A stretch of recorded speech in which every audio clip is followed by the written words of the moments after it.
అమ్మ చూస్తూ ఉంటాం చాలా మందిని కొంతమంది శివుడిని ఎక్కువగా ఆరాధిస్తూ ఉంటారు, కొంతమంది విష్ణుమూర్తిని ఎక్కువగా ఆరాధిస్తారు, కొంతమంది అమ్మవారిని ఆరాధిస్తారు. ఎవరు ఏ దేవుణ్ణి అయితే ఆరాధించారో మళ్ళీ ఆ దేవుణ్ణి మాత్రమే ఎక్కువగా ఆరాధిస్తారు, మిగతా దేవుని ఆలయాలకి ఎక్కువగా వెళ్ళరు, ఆ దేవత ఆరాధనలు ఎక్కువగా చెయ్యరు. ఒక రకంగా మనుషుల మధ్యలో శత్రువులు మిత్రులు విషయాల్లో ఎలా ఉంటారో దేవుళ్ళ విషయంలో కూడా చాలా మంది అలానే కొంచెం వ్యతిరేకత చూపిస్తూ ఉంటారమ్మా. కానీ నిజంగా జ్ఞానం ఉండి ఉన్న వాళ్ళైతే ఈ భేదాలు అనేవి చూడరు. మామూలుగా పెద్దవాళ్ళు చెప్తూ ఉంటారు మనకు, ఇప్పుడు ఈ ఆధ్యాత్మిక మార్గంలో ఉన్నవారు, శివుడికి విష్ణువుకి అసలు భేదం లేదు, వాళ్ళిద్దరూ ఒక్కటే. నిజంగా ఈయనని ఆరాధించిన వారు ఆయనని ఆరాధిస్తేనే, అంటే స్వతహాగా ఇప్పుడు శివుడికి శివుణ్ణి ఆరాధించిన దానికన్నా విష్ణువుని ఆరాధిస్తేనే ప్రీతి అని చెప్పి ఇలా చెప్తూ ఉంటారు.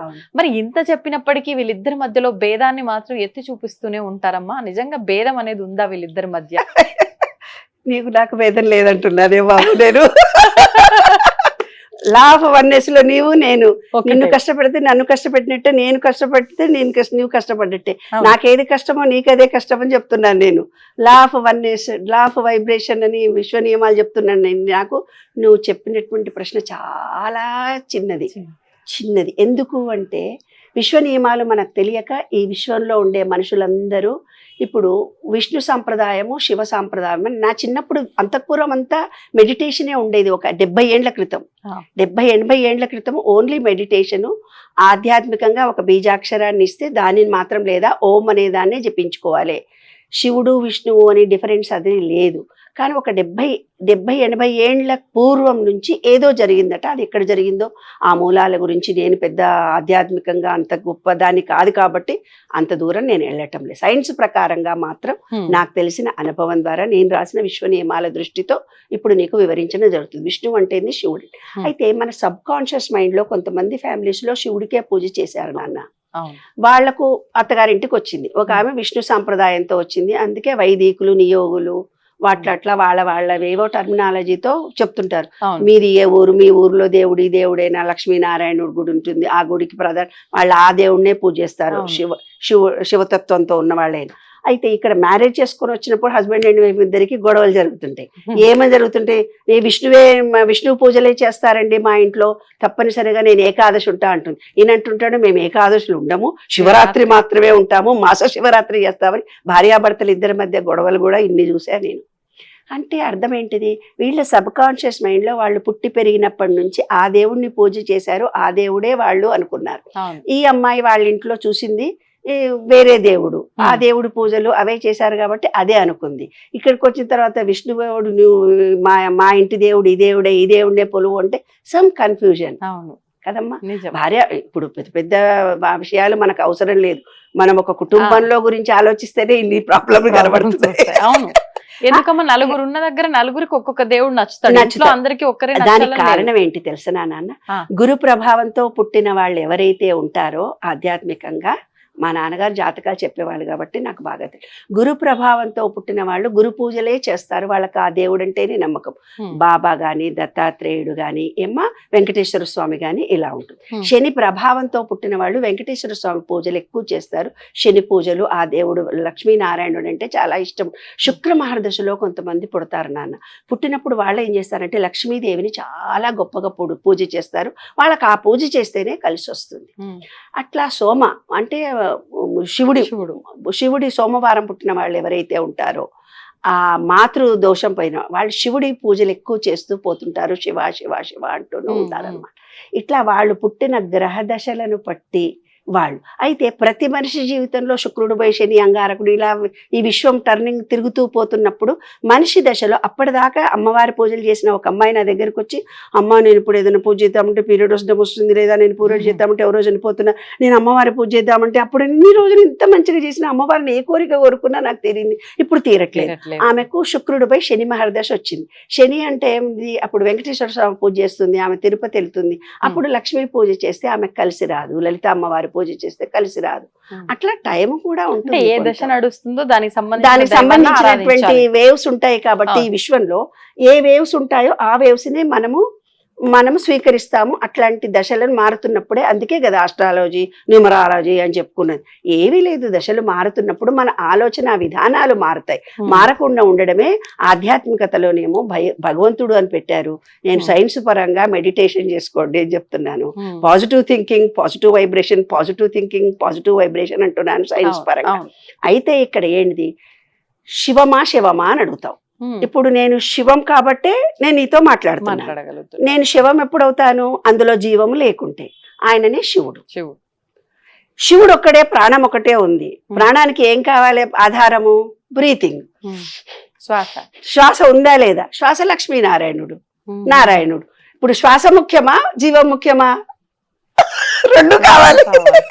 ఇది లేకుంటే అది లేదు. అది శివుడు లేకపోతే విష్ణువు లేడు, విష్ణువు లేకపోతే శివుడు లేడు. అంతే కదా. అంటే రెండు సమానమే విశ్వ నియమాల దృష్టితోటి. విష్ణువు వేరు శివుడు వేరు అని కాదు. విష్ణువు అంటే ఏమిటి, మనం దేవుడి దగ్గర ఆరగింపు పెడతాం. ఇది ఇలా నాడి, ఇది పింగళ నాడి. మనం గాలి పీల్చుకుంటాం. ఇలా నాడితో గాలి పీల్చుకొని మూలాధారానికి వెళ్ళి ఉల్టాగా మళ్ళీ మనకు పైకి వస్తుంది. అంటే ఏంది, ఇదైతేనేమో ఫ్యూచర్ ఆలోచిస్తాము, ఇదైతేనేమో గడిచిన దాన్ని కాదు. ప్రజెంట్ లో ఉండడానికి ముక్కు పట్టుకోమ్మా, అనులోమ విలోమం చేయమంటే ఆయన ముక్కు పట్టుకోమన్నాడు, మనం పట్టుకో. ఆయన ఎందుకు చెప్పాడు ఆయనకు తెలియదు, మనకు ఎందుకు పట్టుకున్నాం మనకు కూడా తెలియదు. ఎప్పుడైతే పూజలో కూర్చుంటామో అనులోమ విలోమం చేసినప్పుడు ప్రజెంట్ లో ఉండి ఈ పూజ చేసే స్థితిలో నేను ఉంటానని అప్పుడు సంకల్పం చేసుకుంటాం. ఆ సంకల్పం ద్వారా మన కోరిక తీరుతుంది. ఏదైతే అనులోమ విలోమ చేసి ప్రజెంట్ లో ఉంటున్నామో దాన్నే యూ షేప్ లో పెట్టి ఎర్ర గీత గీసేదే విష్ణు నామము. అర్థమైంది కదా. శివుడు అంటే ఏంది, ప్రతి శివుడు చిన్నగా చూపిస్తుంటే ఆయన ప్రాణం ఉన్నది లేనిది అంటే చైతన్యాన్ని కలిగించడం, ప్రాణాన్ని తీసుకోవడం, సృష్టించడము, నాశనం చేయడము శివుడు. సృష్టి ఎవరైతే ఉన్నారో ఆయనకు 3 అడ్డనామాలు పెట్టారు. 3 పెట్టి త్రిగుణాత్మకం. సృష్టి స్థితి లయ కారకుడు శివుడు అన్నారు. పగలు రాత్రి చైతన్యము, మరణము పుట్టుక చైతన్యము. 3 అనేది ఏంటిది, సత్వరజస్తమో గుణాలు. అన్నిటికీ సూచిక ఈయనని అడ్డంగా చూపించారు. ఈ అడ్డము 3, నిలువు 3 అయిపోయింది. నిలువు 3 అయిపోయింది శ్రీ వైష్ణవుల సాంప్రదాయం ప్రకారం. 3కు అర్థం ఒకటే, ఈ అడ్డంలో ఉన్న 3కు అర్థం ఒకటే. ఈయన లేకపోతే ఆయన లేడు, ఆయన లేకపోతే ఈయన లేడు. అదే శివ విష్ణు తత్వంలో ఉన్న ఆంతర రహస్యం. భక్తులు అంటే వాళ్ళు పుట్టి పెరిగినప్పటి నుంచి వాళ్ళు చేసిన పూజలు, వాళ్ళ సబ్ కాన్షియస్ మైండ్ లో, ఫీలింగ్ లో వాళ్ళు ఏర్పరచుకున్న భావాలు మ్యాటర్. ఇదంతా ఒక మాయ. ఆ సబ్ కాన్షియస్ మైండ్ లో ఎవరైతే ఏర్పరచుకున్నారో ఆ దేవుడి గురించి ఆ భావన, అది దేవుడి ముందు నువ్వు ప్రసాదం పెట్టావమ్మా. ఓం అపానాయ స్వాహ అంటే నేను ఈ ఆహారం తిన్నాక నా బ్యాడ్ కింది నుంచి వెళ్ళిపోని. ఉదానాయ స్వాహ, సమానాయ స్వాహ అంటే ఈ ఆహారం తిన్నాక నాకు హార్ట్తో పూర్తిగా ఈ గాలంత శరీరంలో ఎనర్జీ కరెక్ట్ గా రాని. ఉదానాయ స్వాహ కింది నుంచి గ్యాస్ వెళ్ళిపోవాలి, మంచిగా డైజెషన్ కావాలి. తిన్న ఆహారం అని దేవుడి ముందర పెడితే పానాయ స్వాహ, ఉదానాయ స్వాహ, సమా మధ్య హస్తో ప్రక్ష, చేతులు కూడా గడగండి దేవునికి, మళ్ళీ కాళ్ళు గడగండి, ఆరతి ఇవ్వండి, దండం పెట్టుకోండి. దీని అంతరార్థం దేవుడు వచ్చి తినలేదు, నువ్వు తినలేదు. కానీ దేవుడి ముందు ఆహార పదార్థాన్ని పెట్టి పాజిటివ్ ఎనర్జీ తోటి ఆ ఆహారం ఇప్పటిదాకా నేను మనసు పెట్టి చేశాము, బయట నుంచి తెచ్చుకున్నాము, చేసిన వంట ఆవిడ దొంగతనం చేయాలనుకుందో, డబ్బులు కావాలనుకుందో, ఎవరినన్నా కసితో తిట్టిందో, ద్వేషంతో అరుచుకొని తిట్టిందో, వీళ్ళకే నేను ఈ వంట పెంట చేసి పెట్టాలనుకొని తిట్టిందో, అవి ఆ ఎనర్జీ మనకు రాకుండా దేవుడి ముందు ఆ పదార్థాన్ని పెట్టి, నాయనా positive energy, positive energy, positive energy నీకు సమర్పిస్తున్నాను. నీ నుంచి వచ్చే ఎనర్జీ లెవెల్స్ విశ్వానికి చెప్పుకోవడం అంతే. దేవుణ్ణి ఆ రూపంలో చూసి ఆయన ఎనర్జీ లెవెల్స్ వచ్చిన తర్వాత ఆ పదార్థాన్ని మనం భుజించినప్పుడు దేవుడికి పెట్టకుండా తింటే అశుద్ధము అన్నారు. మనల్ని అలా భయపెట్టారు పెద్దవాళ్ళన్నీ. అంటే అర్థం ఏమిటిదంటే దీని ఆంతర రహస్యాలన్నీ ఒకటే. భగవంతునికి సమర్పించిన దాంట్లో ఏది తెచ్చినా పవిత్రతగా కూడుకుంటుంది. ఆ పవిత్రమైన ఆహారాన్ని తింటున్నాననే భావన నీకు తెలియకుండా ఆటోమేటిక్ గా వచ్చేస్తుంది. కాబట్టి నువ్వు పవిత్రురాలవైపోయి ఆహారం తిన్న తర్వాత మంచి ఎనర్జీ మనకు వస్తుంది. అదే ఆంతర రహస్యాలు. అదే విశ్వ నియమంలోని విశ్వరహస్యం. విష్ణువు తేడా లేదు, శివుడు తేడా. విష్ణువు లేకపోతే శివుడు లేవు, జీవం లేకపోతే చైతన్యం లేదు, చైతన్యం లేకపోతే జీవం లేదు. 2 ఉంటేనే ప్రకృతి. ప్రకృతిలో ఎంతుందో మనలో కూడా అదే ఉంది. అదే విశ్వరహస్యం. ధన్యవాదాలు.